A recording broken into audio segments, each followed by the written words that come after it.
ना हिंदू ना सिख ईसाई ना हम मुसलमान हैं।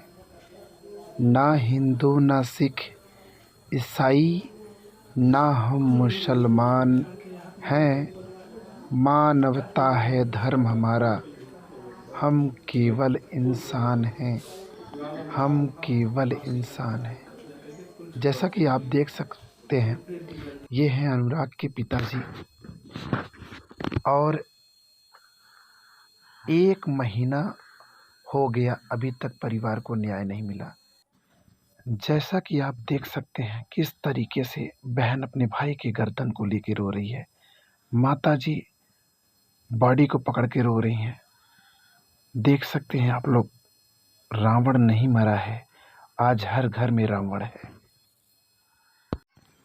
1 महीना हो गया, अभी तक परिवार को न्याय नहीं मिला है। देखिए परिवार के लोग किस तरीके से तड़प रहे हैं। आज पीड़ित परिवार से मिलने पत्रकार राजन मिश्रा जी पहुंचे हुए हैं। आखिर क्या बात की है, वीडियो को पूरा देखिए। आप सबको पता है कि आज 30 नवंबर है और 30 अक्टूबर के दिन, मतलब आज 1 महीने हो गए, 30 अक्टूबर के दिन अनुराग की जो है निर्मम हत्या कर दी गई। तलवार से गला काट करके अनुराग की हत्या की गई।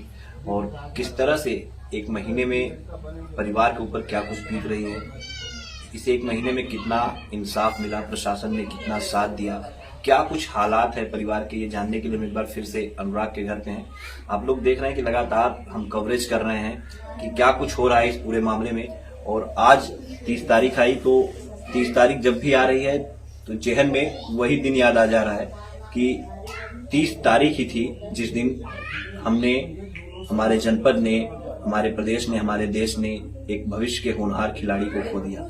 हमारे साथ अनुराग की बहन स्वाति है। स्वाति, आज 1 महीने हो गए अनुराग, अभी तक क्या कुछ हुआ प्रशासन की तरफ से, कितना आप लोग को लग रहा है प्रशासन आपका साथ दे रही है?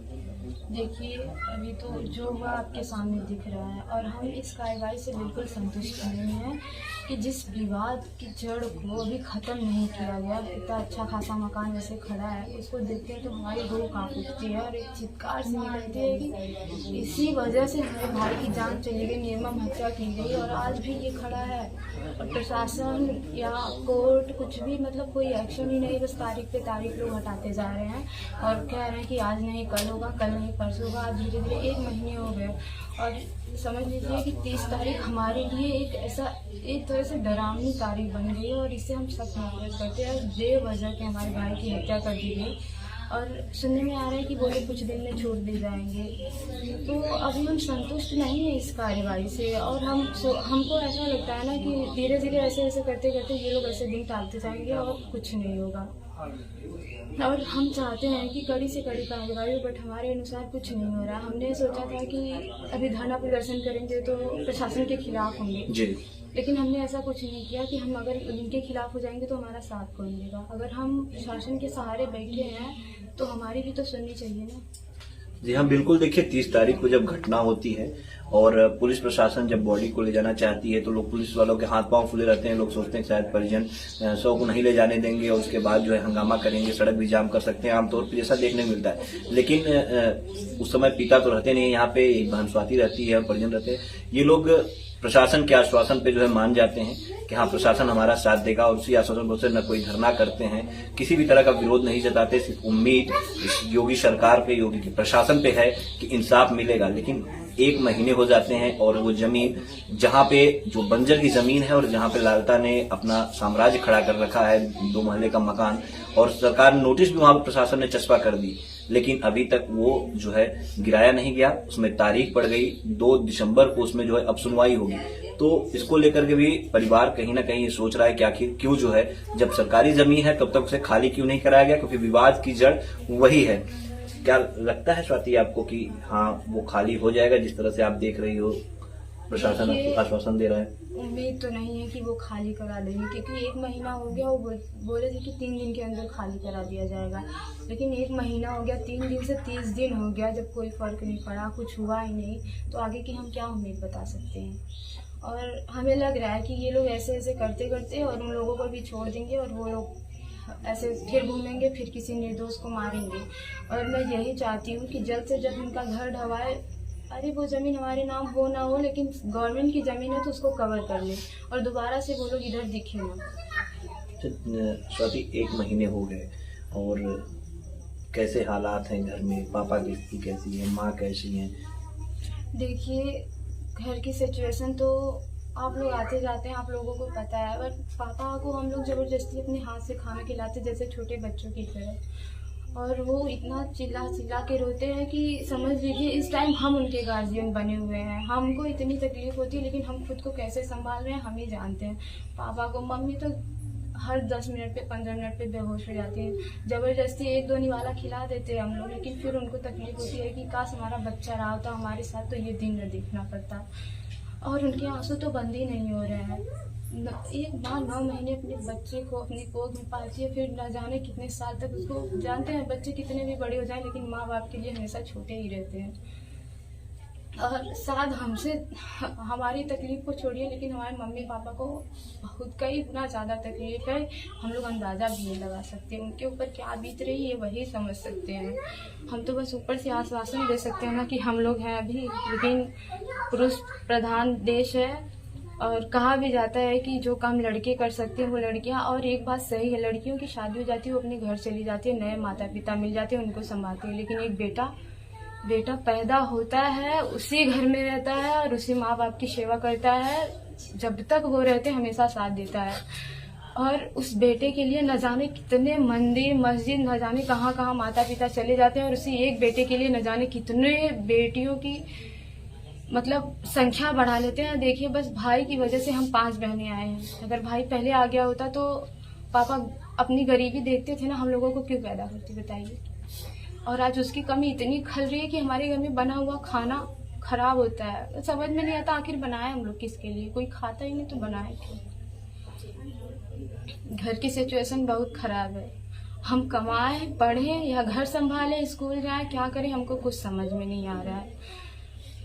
स्कूल भी नहीं जा पाती होगी आप ऐसे में तो? नहीं, मैं कॉलेज नहीं अटेंड कर रही हूँ। मेरा एग्ज़ाम 3 तारीख से शुरू हो रहा है और मैं ना पढ़ाई कर पा रही हूँ ना कॉलेज जा पा रही हूँ। छोटी बहन को बहुत समझा बुझा के मैं बेबी बोली, उसका प्री बोर्ड आ रहा है, दिसंबर आ गया, बहुत बोली तो वो भी जाती है, बट रोती बहुत है जाती होती, क्योंकि वो दोनों साथ में पढ़ते थे, एक ही क्लास थी, वो लोग हमेशा साथ में आते जाते थे मस्ती करते हुए। बट अब वो तो एकदम अकेली हो गई। बिल्कुल, देखिए किस तरह से इस परिवार पे जो है दुखों का पहाड़ टूटा हुआ है।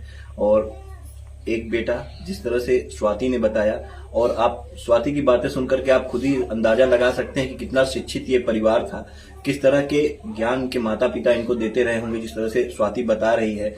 और अंदाजा आप भी लगा सकते हैं, निश्चित तौर पे घर का एक वही चिराग था। पिता को उम्मीदें थी, बहनों को उम्मीदें थी, माँ को उम्मीदें थी। स्वाति बता रही है कि माँ जो है बेहोश हो जाती है, कि बड़ी मुश्किल से पिता को ये लोग निवाला खिला पा रहे हैं। और यहाँ तक कि कॉलेज भी जाना जो है स्वाति के लिए नसीब में नहीं हो पा रहा है, क्योंकि कॉलेज चली जाएंगी तो माँ बाप को कौन संभालेगा। किसी तरह से छोटी बहन को भेज रही हैं, क्योंकि उसका जो बोर्ड का एग्जाम होने वाला है। तो कितना दुखों का पहाड़ इस परिवार पे टूटा हुआ है। गलती कुछ नहीं थी इनकी, जरा सी भी गलती नहीं थी। बस वही जमीन के लालची, वही वहशी लालता ने जो है अनुराग को इनसे छीन लिया। उसी अनुराग के लिए, जिसके लिए परिवार ने कितनी मंदिरों के चक्कर लगाए होंगे, कितनी भगवान से प्रार्थनाएं की होंगी, लेकिन आज अनुराग इनके बीच में नहीं है। स्वाति, आखिरी में क्या कहोगी आप, जो दर्शक देख रहे हैं, जो लगातार आपके सपोर्ट में खड़े हैं, जो मांग कर रहे हैं आपके लिए कि हाँ बुलडोजर चलना चाहिए, क्या कहना चाहोगी उनसे और क्या कहना चाहोगी अपने प्रदेश के मुख्यमंत्री योगी आदित्यनाथ से? देखिए, जो हमारे सपोर्ट में हैं उनका मैं धन्यवाद करती हूँ कि वो लोग हमारे साथ अभी तक बने हैं।